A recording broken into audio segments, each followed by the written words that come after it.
우리 옆 사람과 인사 좀 나누시기 바랍니다. 상 받는 삶을 살아갑시다. 오늘 제목이 결단코 상을 잃지 않으리라 그랬습니다. 언젠가 말씀드렸죠. 어떤 소녀가 사창가로 팔려가는데 어떤 사람이 그 소녀가 너무 불쌍해서 많은 돈을 주고 도와줬습니다. 풀려나게 해줬습니다. 이 도움받은 어린 소녀가 나중에 이 중국의 최고 가는 재벌집에 시집가게 되었습니다. 세월이 지난 뒤에 옛날에 어릴 때 자신을 도와준 그 사람 자기 생을 걸고 찾아냈습니다. 찾아내서 그 사람에게 비교할 수 없을 정도로 갚았습니다. 이 사람은 큰 사업가가 될 정도로 갚아줬습니다. 그래서 이 사람이 재벌이 되었는데 그 사람 바로 임사홍이라는 사람입니다. 우리나라 여러 재벌에서 앞선 이병철 씨라든가 정주영 씨보다 더 앞선 사람입니다. 이게 TV도 나오고 책으로 나왔는데 어린 소녀를 살려주고 받은 축복입니다. 근데 도움받은 여자가 자기 받은 도움을 잊어버리지 않았습니다. 우리가 옳은 사람일수록 은혜를 잊지 않습니다. 자, 우리가 받은 참 구원은 그런 정도가 아닙니다. 만일 여러분들이 천국 간다, 지옥 간다 이야기는 잘 이해 못할 것이고 당장 여러분 집에 자녀가 정신 돌았다 한다면 심각해집니다. 길이 없어요. 병원에서 의사가 못 고칩니다. 점점 더 심해지는 겁니다. 약만 먹고 완전 폐인 만드는 거예요. 한 명이 정신 돌면 온 가족이 영향을 받는 겁니다. 자, 그런데 예수를 믿었더니 나았다. 어떻게 되겠습니까? 그 은혜는 이루 말할 수가 없을 겁니다. 자, 그런데 그 정도로 끝난 게 아닙니다. 자, 정신이 갑자기 돈 게 아니고 재난이 갑자기 들어닥친 것이 아니고 많은 정신적으로 영적인 문제가 와서 그렇게 된 것이기 때문입니다. 그 출발이 벌써 원죄 때부터 시작된 것이고 창세기 3장 때부터 시작된 겁니다. 이걸 하나님께서 해결하셨다면 이건 굉장한 겁니다. 자, 하나님께서 이 문제를 해결하셨다고 볼 때 얼마나 대단한 일입니까? 이 정도가 아닙니다.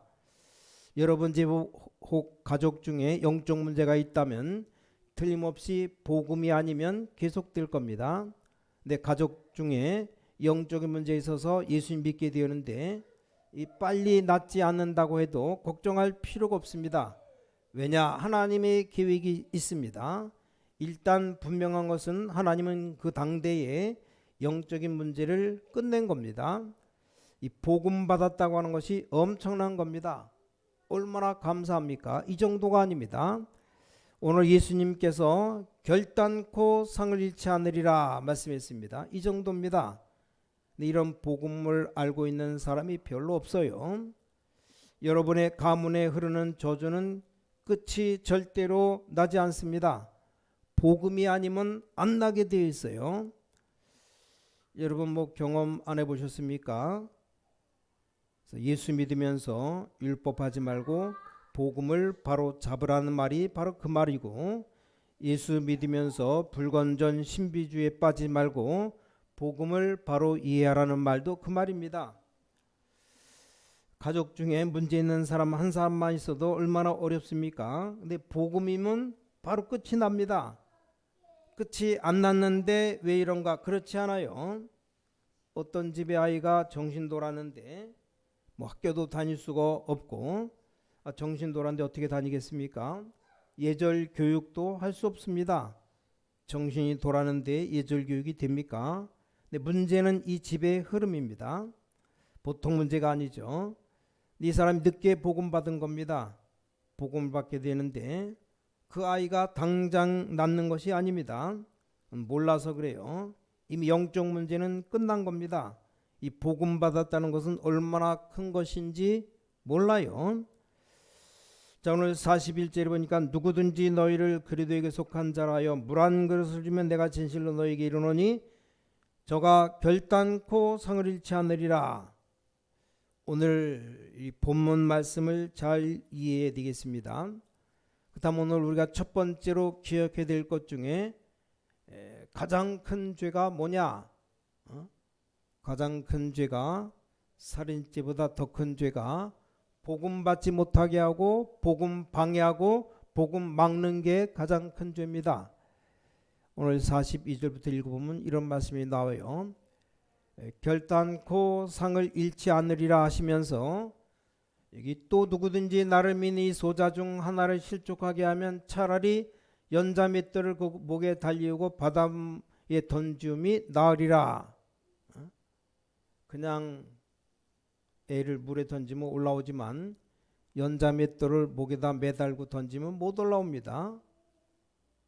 영영 바다 밑에 가라앉아 죽는 거죠. 그것과 같다 그랬어요. 앞에는 복음을 얘기하시고서 누구든지 내 이름으로 믿는 소자 어린아이 하나에게 물 한 그릇 주면 저가 결단코 상을 잃지 않으리라. 이 복음이 얼마나 중요한가 하면, 복음을 방해하고 막는 것은 어린아이를 그냥 죽이지 않고 연자맷돌을 매어 빠뜨리는 것 같다 그랬습니다. 그게 오히려 더 낫다라고 얘기했어요. 그러면서 43절에 보니까 만일 네 손이 너를 범죄케 하거든 찍어버리라. 불구자로 영생에 들어가는 것이 두 손 가지고 지옥 꺼지지 않은 불에 들어간 것보다 나으리라. 자, 이 말이 무엇이냐 하면 유대인들이 가르치는 법이에요. 유대인들이 뭘 가르치냐? 손으로 지은 죄는 손을 자르고 발로 지은 죄는 발을 자르게 하지 않겠느냐. 유대인은 무시무시한 거예요. 눈은 눈으로 이는 이로 갚으라 그랬습니다. 그러면 지옥 가게 한 죄는 어떻게 하겠느냐 그 말입니다. 너희들 말대로 눈으로 죄 지면 눈을 빼고 코로 죄를 지면 코 뜯어내고 그렇게 한다면 지옥 가게 한 죄는 어떻게 될 것이냐 그 말입니다. 이걸 또 잘못 읽으면 오해합니다. 눈을 빼느냐? 그럼 여러분 다 빼야 되는데 어떻게 할 겁니까? 이게 그런 말이 아닙니다. 유대인의 법이 그렇습니다. 유대인의 법을 예수님이 꼬집은 거예요. 복음을 너무나 맡고 있는 유대인들을 보고 너희가 법대로 손으로 지은 죄 손 잘라버리는 것이 낫지 않냐? 손 그대로 가지고 지옥 가는 것보다는 손 없이 그냥 천국 가는 게 낫지 않냐? 왜냐? 그 사람들이 그것 가지고 지옥 간다고 말하니까 유대인들은 행동을 착하게 하면 천국 가고 잘못하면 지옥 간다고 알고 있습니다. 그러니까 손 잘라야 되지 않겠느냐? 지옥 가지 않으려면 말입니다. 눈이 잘못 보면 눈을 뽑아버려야 되지 않겠느냐? 근데 그 사람을 지옥 가게 한 죄는 어떻게 하겠느냐?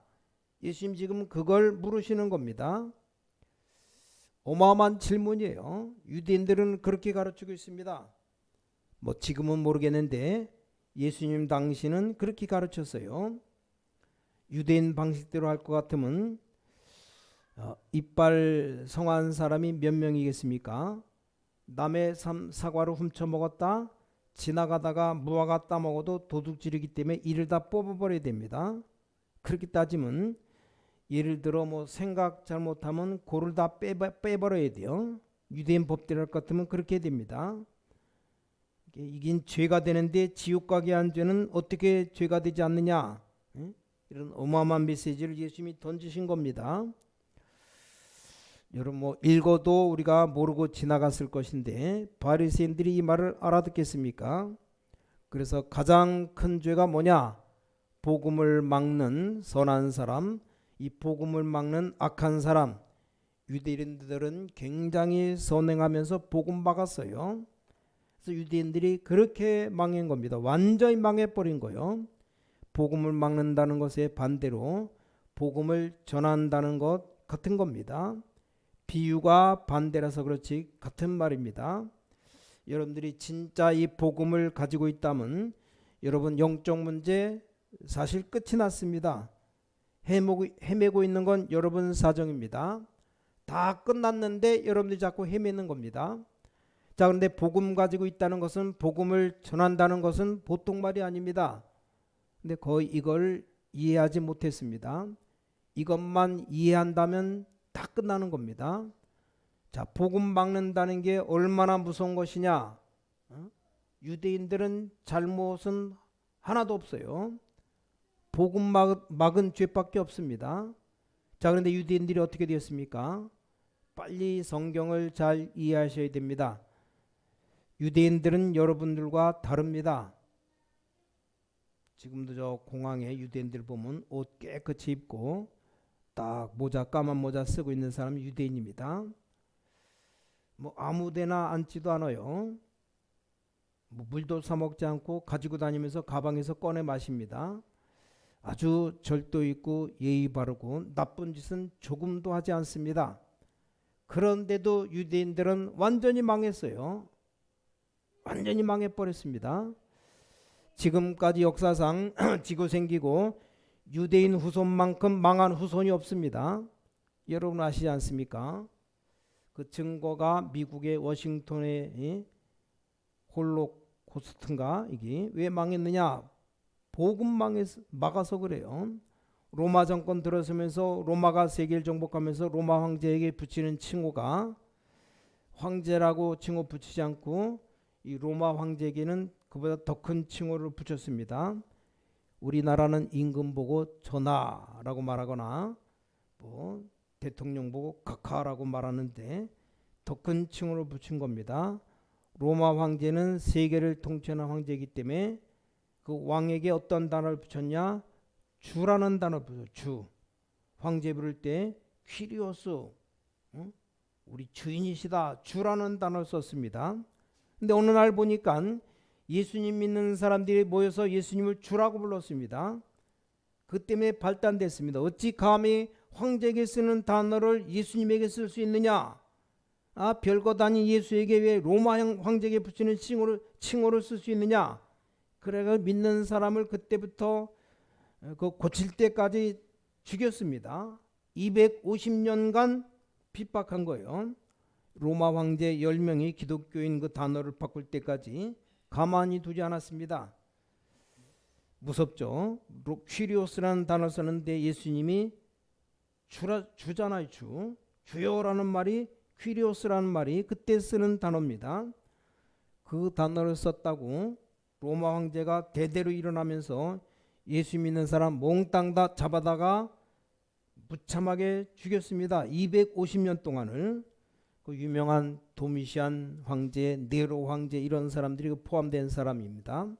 세월이 지나면서 이 로마 안에는 기독교인이 가득 퍼지게 됩니다. 세월 지나면서 로마 황제 10명과 이 일을 주도했던 사람들, 이 가족까지 아주 비참한 객사를 당한 겁니다. 집 나가서 맞아 죽든지 나가서 죽은 겁니다. 시간이 지나는데 보니까 이 콘스탄틴 황제가 가만 보니까 이 기독교가 막강한 겁니다. 아니간 뭐 로마 나라 부하부터 시작해서 장관들 전부 다 기독교인이요. 그래서 이 사람이 정책을 바꿨습니다. 어지간하면 안 바꿨을 텐데 이 정치권들은 숫자에 따라 살아갑니다. 기독교인이 많아지니까 바꿀 수밖에 없습니다. 그러다가 이 사람이 꿈을 꿨는데 십자가 꿈을 꿨습니다. 안 바꿀 수가 없어요. 그래서 기독교를 국교로 선언한 겁니다. 그때가 313년 주후 313년 지금으로부터 한 1700년 전입니다. 복음을 압박한 지 250년 만의 일입니다. 놀라울 일이죠. 누가 복음을 막을 수 있습니까? 2차 세계대전의 독일 히틀러 그 집단들 자살했어요. 어느 날 복음 받겠다는 단체가 나왔습니다. 그 단체가 공산주의. 이 공산주의들 단체들 우리보다 자원이 훨씬 많습니다. 완전히 망했어요. 중국 사람들이 도움받으려고 우리나라에 오지 않습니까? 우리보다 자원이 훨씬 많아요. 러시아 사람들이 배가 고파서 온 세계 돌아다니지 않습니까? 이 러시아에는 자원이 무궁무진합니다.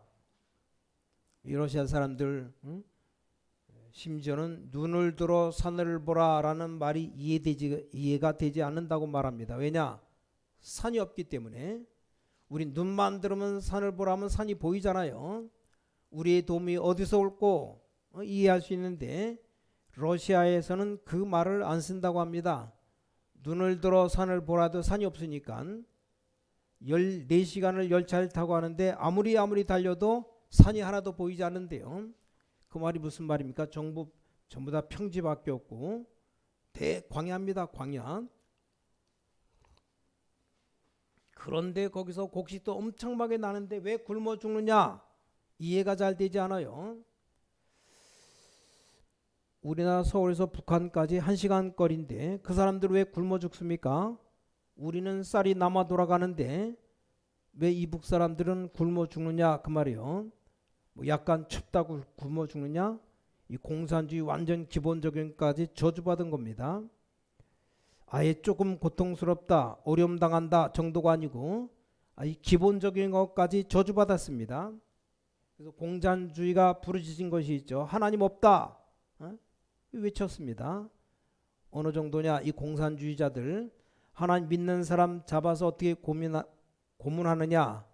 이 친구는 종교 세포가 많다고 해서 미친놈이라고 예수 믿는 사람 다 잡아가두고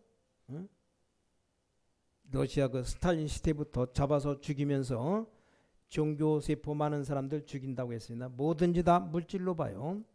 그렇게 큰 소리 치던 공산주의가 밥을 얻어먹는 지경이 되었습니다. 그렇게 큰 소리 치던 소련이 미국에게 밥을 얻어먹게 되고 그렇게 큰 소리 치던 북한이 남한에게 밥을 얻어먹게 되고 자 어리석은 자는 그 마음에 이르기를 하나님이 없다 한다.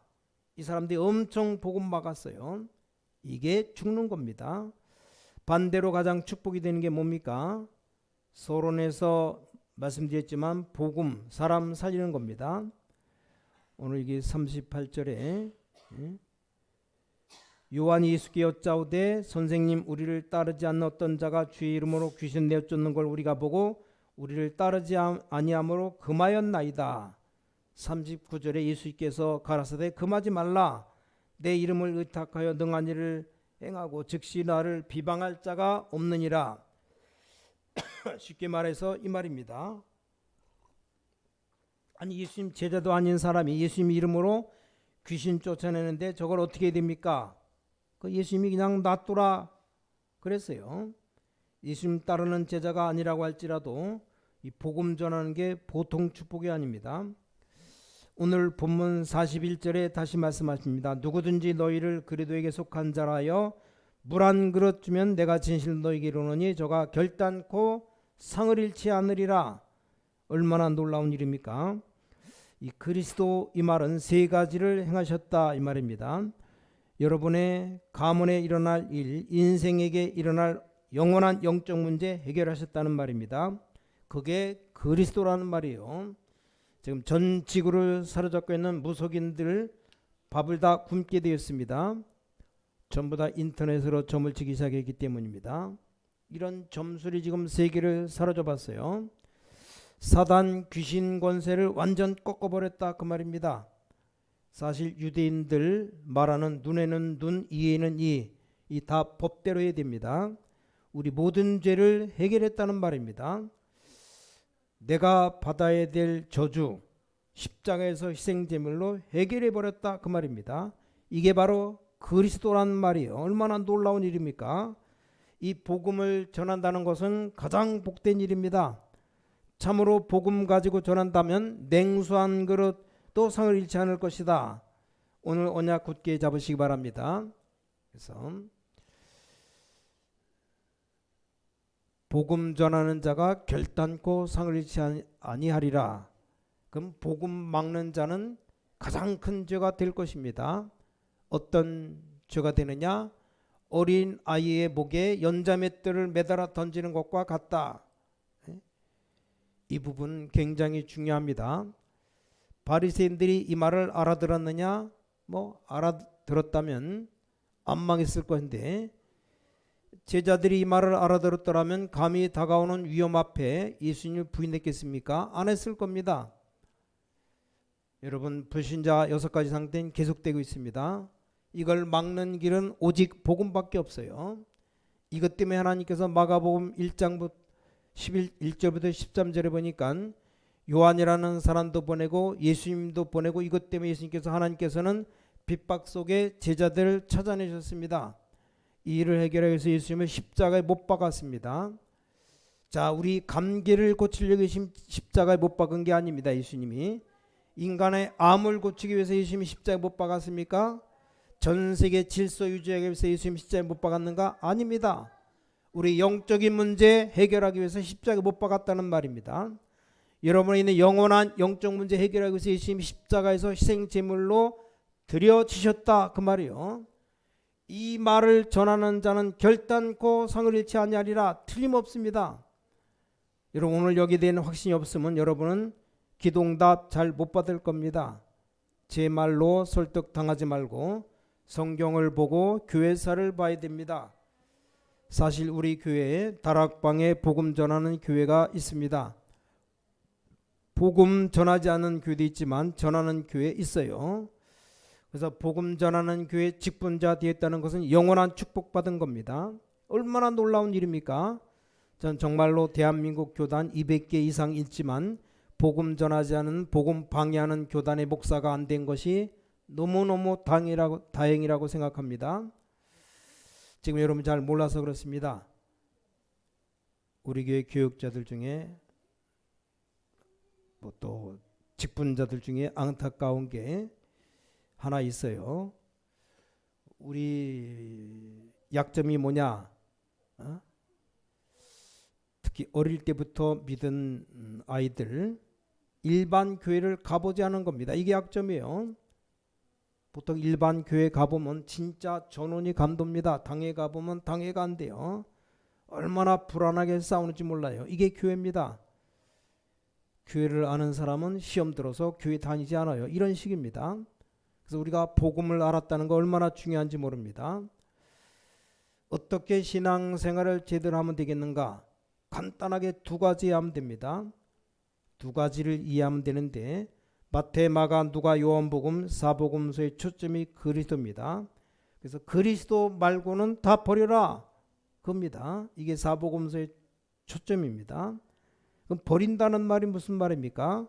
그리스도 말고는 모든 생각을 바꾸라는 겁니다. 이 사복음서 가운데 예수 믿는 사람 가운데 유대인들 위해 가장 설명이 잘 된 것이 마태복음, 마가복음은 로마에 보낸 편지고 이 마태복음은 유대인들에게 준 겁니다. 처음부터 족보가 나오죠. 예수님이 어떻게 태어났다는 얘기 1장부터 4장까지 나옵니다. 5장부터 예수님이 메시지가 나옵니다. 여러분이 가진 생각 완전히 반대로 바꾸라는 겁니다. 이걸 해야 됩니다. 마음이 가난한 자는 복이 있고 애통하는 자가 복이 있고 온유한 자가 복이 있고 얘기했는데 기도해라가 아니고 이런 것 저런 것 할 필요가 없다. 그런 거 다 이방인들이 구하는 것이다. 너희는 먼저 그의 나라 그의 의를 구하라. 완전히 다른 거죠. 여러분 신앙생활 잘하면 잘할수록 기도 제목이 없습니다. 할 건 뭐 있습니까? 신앙생활 못하는 사람일수록 육신적인 거 자꾸 달라고 합니다. 안 주면 낙심하고 그것 때문에 시험 들기도 하고 신앙생활 잘하면 잘할수록 할 필요가 없습니다. 그건 다 이방인들이 구하는 것이다. 너희는 먼저 그의 나라 그의 의를 구하라. 그래야만 이 모든 것을 더하여 주시리라. 이게 맞냐 안 맞냐 율법 다툼하지 말고 내 눈에 들보부터 뽑으라. 자기 눈에 들보 막아놓고 상대방의 티를 찾으려고 하지 말고 들보부터 뽑으라. 예수님이 첫 번째 가르치신 겁니다. 마태복음 5장 6장 7장 산상수훈입니다. 그건 잘 배우라는 말이 아니고 생각을 바꾸라는 겁니다. 그러니까 그리스도 발견되니까 다 바꿔야 돼요. 마태복음 8장 바로 보니까 뭐가 나오냐? 귀신 들린 자, 병든 자, 영적 문제 있는 자 쭉 나옵니다. 무슨 말입니까?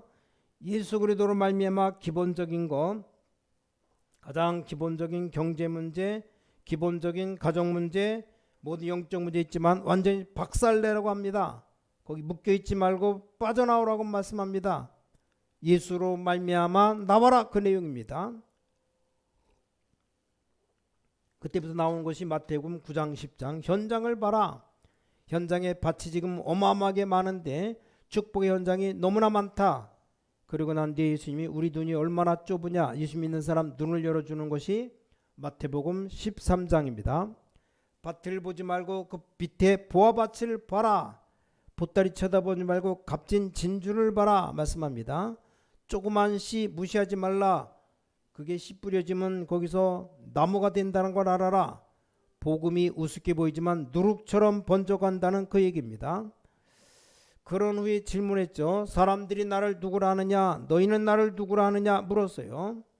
그때 베드로가 대답했죠. 주는 그리스도시여 살아계신 하나님의 아들이십니다. 그럼 내가 이제 십자가 지면 되겠구나 했더니 베드로가 그때부터 십자가 지면 안 됩니다. 사탄아 내 뒤로 물러가라 말씀하시면서 바로 어디로 갔습니까? 변화산으로 갔습니다. 변화산에 올라가서 예수님 변화된 모습을 보여줬습니다. 그 말이 뭡니까? 자꾸만 엘리야, 모세 그 사상에 사로잡히지 말라. 필요 없다는 말이 아니고 율법, 신비 필요 없다는 말이 아닙니다. 그 사상에 사로잡히지 말라는 겁니다. 그리스도면 모든 문제 해결이라 이 말이요. 여러분 이거 깨닫는 순간에 영적 문제 다 무너지는 겁니다. 그 얘기입니다. 그런 얘기가 12가지가 쭉 나옵니다. 자, 그럼 우리는 어떻게 하라는 말입니까? 예수님이 일반 사람이 아니라는 증거로 부활했습니다. 예수님이 그리스도라는 증거로 부활하셨어요. 증거가 있습니까? 있습니다. 지금도 성령으로 역사하고 있습니다. 지금도 예수 이름으로 기도하면 응답하십니다. 그 말이에요. 이게 새로운 출발입니다. 오늘 여러분 응답 받으시기 바랍니다. 결단코 상을 잃지 않으리라. 옛날 초창기 때 전도사 때 어떤 생각하느냐 하면 내가 전도사 되었다면 교회를 부흥시켜야 되는 거 아니냐 생각하며 열심히 뛰었습니다. 나쁜 동기지만 부흥시키기 위해서 뛰었습니다. 그것도 축복입니다. 시원찮은 것도 축복받았어요. 어느 날 이게 아니로구나 생각했습니다. 복음은 어마어마하고 내 문제는 다 끝났구나. 이 복음은 완전 보장이구나. 어느 날 깨달았습니다. 그러면 복음 전하는 것밖에 없다는 걸 알았습니다. 그 후로부터 걸음걸음마다 축복받았습니다. 다락방 모이는 사람, 언약 제대로 깨달은 사람은 다 응답받습니다. 결단코 상을 잃지 아니할 것이다. 어떻게 생각하십니까? 여러분 오늘 개인이 어려움 당하는 분 계시면 인생 전체를 보고 복음 정확히 붙잡으시기 바랍니다. 그건 지나가는 것일 수도 있고 어떤 것은 더 유익할 수도 있습니다. 학생들은 공부가 잘 안 되고 직장생활 낙심할 때도 있지 않습니까? 인생 전체를 봐야 됩니다. 지나가는 것일 수도 있어요. 하나님께서 준비시키는 것일 수도 있습니다. 그러니 복음은 끝난 겁니다. 이 말을 이해하는 목사님이 적어서 교회가 안 되는 것이고 이 말을 이해하는 평신도가 너무 적습니다. 하나님께서 그래서 우리 교회에 분명히 증거를 보이실 겁니다. 당분간 대단한 일을 벌이지 않으실 겁니다. 왜냐? 대단한 일이 벌어지면 그 대단한 것 때문에 된 것을 생각할 것이기 때문에 증거를 주시는데 당분간 가난하게 살아가고 기다려야 돼요. 그래 증거가 됩니다. 이상하다. 신광교는 재벌도 없는데 어떻게 큰 교회를 지었느냐. 이게 하나님의 능력 아니겠느냐. 하나님께서 계속 복음으로 다 될 수 있다. 모든 문제 끝이다 하고 말씀합니다. 오늘 여러분 가문의 영적인 문제들이 영원히 무너지게 되시길 예수 이름으로 축원합니다. 오늘 제목을 잊지 말아요. 결단코 상을 잃지 아니하리라. 모든 직분자들이 특별한 축복받게 되시기를 예수 그리스도 이름으로 간절히 축원합니다. 기도하겠습니다. 하나님께 감사드립니다. 사람들이 복음 아닌 것 붙잡고 열심히 바르게 하는 모든 것 드립니다마는 실패하고 있습니다. 오늘 저에게 복음을 알게 하신 하나님께 감사드립니다. 영적인 문제가 해결되는 시간 되게 하여 주옵시며 이미 해결된 것을 감사드립니다. 속지 않도록 영안을 열어 주셔서 우리 가문의 역사하는 주님의 비밀을 찬양드립니다. 하나님께서 오늘도 우리에게 영안을 여사 승리할 수 있는 눈을 열어 주셔서 미래에 보는 눈을 열어 주옵시며 우리 교회 세계를 정복하는 하나님의 축복을 볼 수 있는 영적인 눈을 열어 주셔서 오늘 예배하는 시간 하나님의 놀라운 증거들이 일어날 줄 확신합니다. 주 예수 그리스도 이름으로 간절히 기도를 싸움나이다. 아멘.